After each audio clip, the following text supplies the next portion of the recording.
Hi అండి, ఇద్దండి.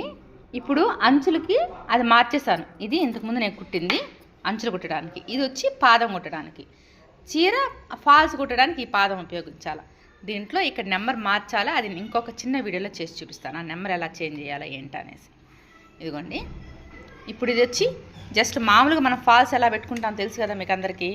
ఫాల్స్లో ఎలా కుట్టుకుంటాం, చీర ఒక 2.5 ఇంచెస్ వదులుకునేసి 2.5 కాదు సారీ, ఒక 15 ఇంచులు వదిలేసి పాలు పెడతాం శారీకి. అలాగే మామూలు మనం మిషన్ ఎట్టు కుట్టుకుంటాము అలాగేనండి, కాకపోతే దీనికి పాదం మారుస్తాము. పాదం మార్చినప్పుడు ఇదిగోండి ఇలాగ వస్తుంది ఇది కుట్టు.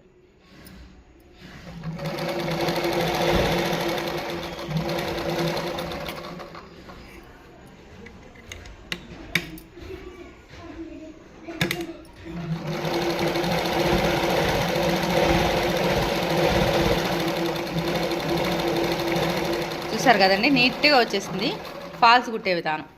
నేను ఇప్పుడు జస్ట్ ఇది నేర్చుకోవడం కోసమే ఈ వేస్ట్ క్లాత్ మీద చూపించాను మీకు. దీని తర్వాత నేను మామూలు ఒక చీర ఫుల్గా అంచులు కుట్టడానికి ఫాల్ కుట్టడానికి ఎలాగనేది కూడా చూపిస్తానండి. ఇది ఫాల్ కుట్టే విధానం. దీంట్లో ఏమైనా డౌట్స్ ఉంటే అడగండి, ఖచ్చితంగా నేను రిప్లై ఇస్తాను.